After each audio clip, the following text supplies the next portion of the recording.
where is soccer with Fast right now? And I'm just curious, because there's so many sponsorships as well. Talk about Mhm. what's happening there. Sure. Well, in a nutshell, soccer or football is in great shape with Fast right now, and it's not because there hasn't been a concerted effort over the last few years to build the architecture to allow for monetization and revenue enhancement on a number of levels. So you go back 3 years to 2023 when FIFA Plus launches on Samsung TV Plus and LG and three other fast platforms. And at the same time, the back end, the latency and automatic ad stitching technology now is maturing to where the monetization can now start to support streaming going more aggressively for rights. Right. And so you find when you get into 2024, cable and broadcast have actually declining in their pursuit of soccer rights. They're down 15% in what they're paying, but streaming's up 38%. And a lot of that has to do with the support from sponsorship. Nearly three-quarters of kit and stadium sponsors have a clause that demands inventory in streaming.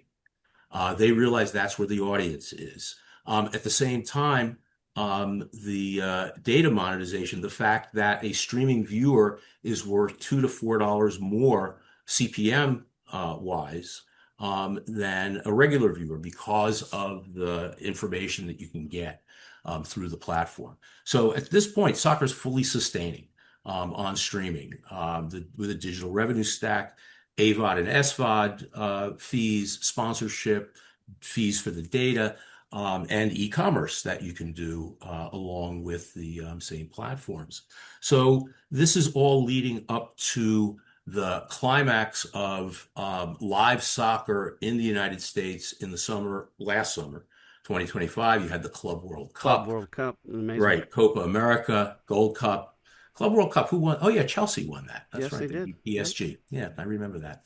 But that was kind of And a quickly put together, which I think, speaks to the demand. And I want to ask you. I want to stay here sure. for a second. Ask you. So you see this growth in fast with soccer and Hmm. particularly live, at the same time that Apple threw down an amazing amount of money for MLS, and of course that's Right. again reverting, I guess, to ESPN in 2030. Am I right? Please keep me honest here. But for now, it's still Apple, and I would Hmm. think that that might move more people to fast. Am I right? Oh, absolutely. I mean, Apple, a lot of people question what's the purpose of picking up MLS, especially worldwide rights, because MLS is not taken all that seriously in other parts of the world as a major soccer You're league. only too kind in saying that. Yeah. By the And way, you did so, see that it was revealed that Messi's $28.3 million annual salary is more than every other MLS club except LAFC. Just saying.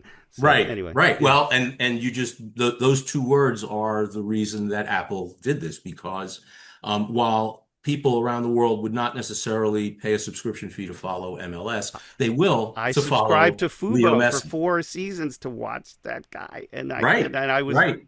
I was very happy I did.